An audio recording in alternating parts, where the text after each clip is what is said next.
So I'm back.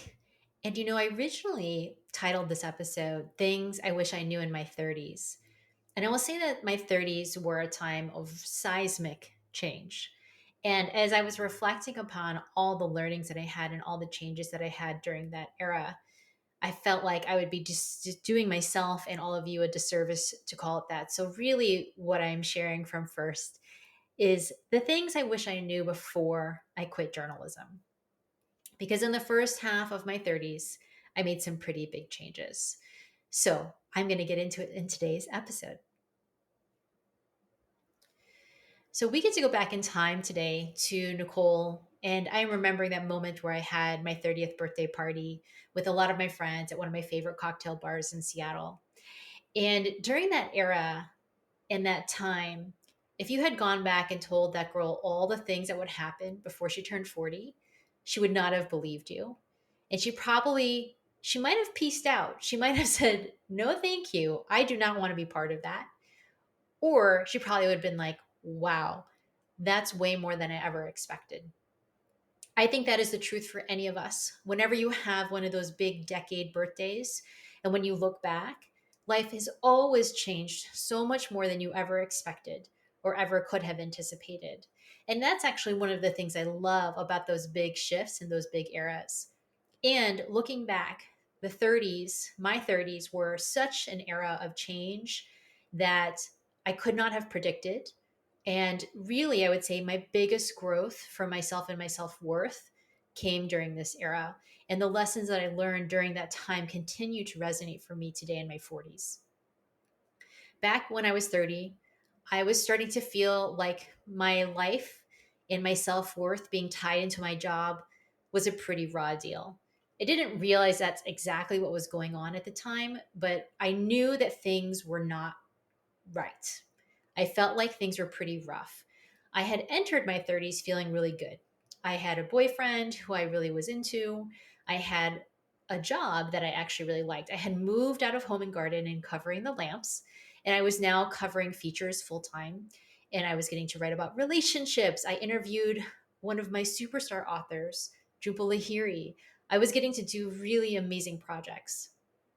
This was also the time when the recession hit in 2008, and newspapers were feeling the brunt of this, and we started to hear rumors of layoffs. So layer in me loving my job, getting to go to yoga 3 to 4 days a week, feeling really happy in my life with this rumbling that we might get laid off or things were really going to change. After the recession hit and the newspaper did go into layoffs, I was senior enough that I didn't lose my job, but I did know people who had gotten laid off. And I was starting to feel pretty nervous for myself because management was starting to make some changes. And then they did. What they did is they looked around at all of the people who had jobs they felt that weren't as essential, and they decided to move some of us. In my case, because I had such a rich news background, they decided to move me back out to hard news, which was the exact opposite thing that I had wanted in my life. And they gave me some options. They said, "Nicole, you could cover the state legislature, go to Olympia, which is 100 miles away, Monday to Friday every week, and cover the state legislature," which was a very prestigious job. It was simply not a job I really wanted. Or you could cover the suburbs. I chose the suburbs. I did not want to, I knew enough that I did not want to commute that much, to take out the things that made me happy, like yoga and my friends, to cover something of politics, which I wasn't really interested in that point anymore. So they moved us around. And this is the first time I was starting to feel a stirring of like, it might be time to leave newspapers. I was now having to work night shifts again. I was starting to have to cover cops. All of my experiences around trauma and death in my 20s were starting to come back. And I thought to myself, this is not possible for me. Like, I really do not feel like I can do this. So I started to look around. And during this time, I was feeling very stressed out because my self worth was so deeply tied into my job. My identity was so enmeshed with journalism. I literally thought I was going to spend the next 30 years of my life as a journalist. And I was now in a position where I was considering no longer being a journalist. And I didn't really know how to deal with this. And it was really, really challenging for me. I had no guidance, I had no mentorship, I had no support for people who had done it before. So during this time, I was feeling really stressed out, and I was looking around and I found a job that felt like it might be possible. I might have the skill sets, and it was to write about food for the local food co-op. And so I applied for the job and I got myself all really excited about it. I felt like, wow, this is actually going to be the perfect fit for me. And one of my closest work friends also applied for that job. It turns out we were both the two finalists for that job. And ultimately, she got it. Nowadays, I thank God that I did not receive that job because it really was a turning point for me. At the time, oh, that was probably rock bottom for me. I did not know how to deal with my life. I did not know what was next. I knew I couldn't cover the suburbs forever, and I really was ready to go. And during that time, I actually started to pay attention to, okay, what do I really enjoy? What do I really like to do? And the only answer I had at that time was, I really liked yoga. It was the only place where I felt connected to myself. Sometimes I would cry in there over the stress I was feeling from work, and I would come out feeling better.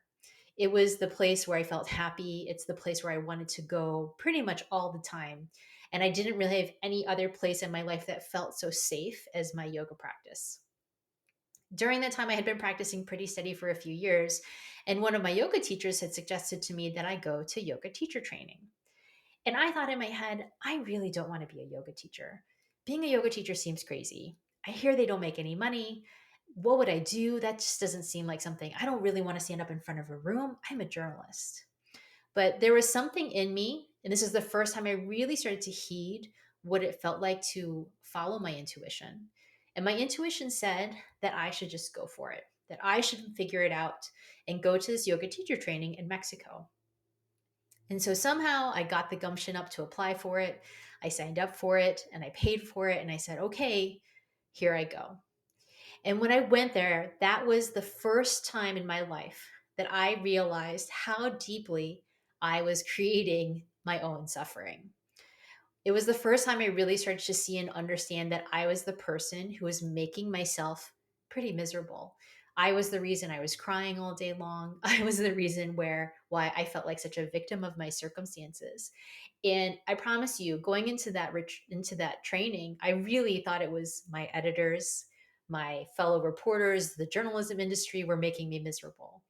And after that experience, I realized that I was actually the one who was making myself miserable, that I had tied my own identity and my stories about my own life so deeply to my work that I couldn't detach that for myself. And so once I came back from that, I thought, well, I don't really know still. I didn't actually know then if I really wanted to be a yoga teacher. I didn't actually feel like I knew what the next step was out of journalism. I will say, though, that I came back to work with hope. And when I had that hope and that spark of hope was in there, I decided to follow it. I decided to follow the little pebbles that were being laid out in front of me. So at the time I came back, there was a new yoga studio that was being built 3 blocks away. One of the teachers I had practiced with for many years was opening the studio. So, literally, within the first week of getting back from that yoga teacher training, I decided to follow the pebble that said, go down to that yoga studio and knock on their door and see if they are actually still looking for teachers. And now looking back, I'm like, oh, I was so naive. Usually studios are bringing in established teachers, people that they know, known quantities. But there was something in me that felt a little bit bold. And so I went there and I knocked. And the teacher was there and he was doing the build out. So it was like big mess in there. And he said, oh, hey, Nicole. He's like, sure, email our other co owner and we'll see if we can get you in. And so I did.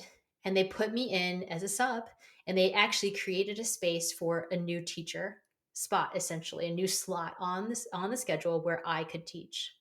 And so within, I think, 2 or 3 months of that yoga teacher training, I was now consistently teaching at this brand new studio. These are the things that happen when you start to release all the stress and all the identity and the feeling that your self-worth is tied into all the things that you're wrapped up into around your job or what your value is. And when you start to release it and you start to follow what your intuition is laying out in front of you, you start to get surprised by what can happen. And for me, after that, starting to teach, I started to teach 4 classes per week while I was also working at the newspaper. Those 4 classes were so intense. The first time I ever taught a class was by far one of the scariest moments I ever had. I was teaching a 6 a.m. class on a Monday. I showed up there, I was shaking. I was shaking in the teacher area, like, oh my gosh, Nicole, are you really going to go stand up in front of a bunch of people and tell them how to do yoga poses? Are you sure that you know how to do this? And yet there was still something in me that said, this is where you need to go. This is what you need to do. And by then, I was starting to listen to that little voice. I was starting to understand that it was saying important things to me, and that when I ignored it, I was ignoring something that I would really regret later. And so I did it. I went in shaking and sweating into this class. I taught that class, and I continued to teach more and more classes all the time. Because what the biggest thing I learned in that yoga teacher training, and is the thing that I still teach to people to this day, is that the most important thing when you're starting to follow your pathway, you're starting to follow your pathway of purpose, is to start to follow things that want you to be who you are fully. I'll say this again in another way. What I learned in teacher training was that I was creating my own suffering. And then I also learned that I was hiding. I learned that I was not really showing up as my full authentic self, and that I was afraid to show up as my full authentic self, not only in work, but in many areas of my life. Until that point in my life, I was the type of person who kept a really tight knit little circle. I didn't really share myself very openly. I wasn't very vulnerable about the challenges I had in my life. My dearest friends knew everything, and then nobody else knew anything. And when you are teaching and you're someone who's standing up in front of a room, sharing authentically and vulnerably who you are is the most powerful thing that you can give people. It's not actually about the poses, it's about who you are and who you're being in front of the room. And this idea to me was really groundbreaking. I didn't understand until that time in my life how much I had been hiding behind walls, how much I was hiding myself from the world. And now I was here in this practice where I would stand up in front of 20, 30 people at a time and really have to learn to be vulnerable, to be myself, to share from a place of where I was challenged, where I was growing, and being myself fully. And so the more I started to teach and I started to understand that I had to really own my self worth and my own power to teach well, that I started to get into the space of like, I want to do this all the time. And at the time, I thought it was yoga. You know, at the time, I really felt like yoga was pulling me in. But looking back, what was calling me forward was a job where my job was to be myself. My job was to be authentic. My job was to be fully and wholly powerful Nicole in all realms. And the more I had this, dichotomy of work where I didn't feel like I could be myself, and this job as a yoga teacher where I felt like I could, the pull to become a yoga teacher really grew strong. And the more I started to listen to it, I went to another yoga teacher training, and I was hearing that pull and I was hearing that pull. And I finally made that decision that I was going to leave the newspaper to teach yoga full time. And I remember that moment where I went into my editor's office. I was covering, I was still covering the east side at that time. I was covering the suburbs. And I went into her and I said, I'm here to give 2 weeks notice. And she just had this look on her face like, oh my God, like they knew it could potentially be coming. They didn't really realize I was going to do it. And that many people in the newsroom said I was the very first person who had ever left the newsroom to be a yoga teacher. And I was really proud of myself because I knew it was right. Although let me be clear, it was also one of the scariest things I've ever done. I was leaving behind my health care. I was leaving behind my 401k. I was leaving behind a steady paycheck. In the world of yoga, you're not paid. I would not say high wages at all. You're really on your own. You're an independent contractor. But I had accumulated enough classes and enough studios to make it work. I had saved a lot of money, and I said, all right, Nicole, this is worth it. It is worth you taking this risk to see what's next. And so I took that leap. And when I left the newspaper, I was 33. And I really took myself onto a whole new journey of being a yoga teacher full time for many years. And this is where I wanted to really pause this part of the story, because I would say that this transition for myself was the biggest, bravest thing I had ever done. And the most challenging in terms of my self worth, because I had to now detach myself from my job being my worth and my value. I was now starting to follow a calling. I was starting to follow my purpose and feeling really clear that that really was my purpose. And then also not knowing where it was going to take me, because I didn't have a clear direction. All I was going to do was teach yoga. I didn't have aspirations to open a studio. I didn't even really know how I was going to make the whole thing work. But I just decided to actually follow that I was going in the direction of valuing myself. And by doing so, that is actually what led me to so many other pieces of writing my own books, getting married, becoming a coach. But this transition was a really key point. So if you're someone who's listening here and you can relate to that place where you might be in a job where you're feeling really challenged and not aligned with what's going on there for yourself, and it's not working for you, and yet you know there's still some other call that's out there. I hope you can also see that I didn't just very dramatically quit my job and leave. I allowed myself a lot of space and time to sort through this, to start to really test it, to see if this is the right next step for me. I didn't do anything from a reactive place. I was really clear when I did it. And that's not to say I wasn't terrified, because I was actually absolutely terrified the whole time. But that transition was really thought out. I was very intentional through the whole piece. And then I was really clear. And when I was clear, oh my gosh, there was no holding me back. There was no way I wasn't going to do it. I just had to find that right time. And I promise you, all me leaving that paper opened up the doors for some of the biggest changes and the best changes in my life that were really necessary to get me to the next stage. And one of the things I hope to get you to by hearing my own story is that every piece of our story is important. Every piece of transition, of challenge and change that feels so terrifying. Because when I tell you these things, I can tap back into the feeling I had in my editor's office when I was giving notice. I can tap back into that moment where I was teaching my very first yoga class and I was so scared. And I look back on that Nicole who was freaking out with such gratitude, because she learned so much in those moments about how to be bold for herself, about how to own who she was, and to really own that each part of her journey was really important.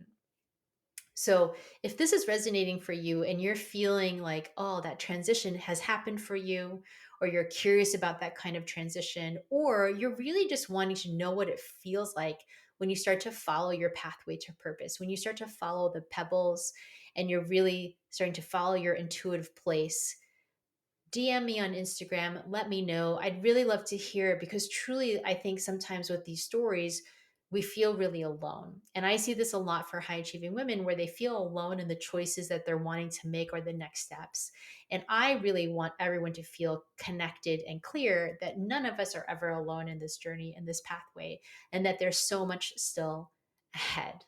So share your thoughts with me. Thank you so much for being part of the story. And then we will get into other pieces of the story next in the series.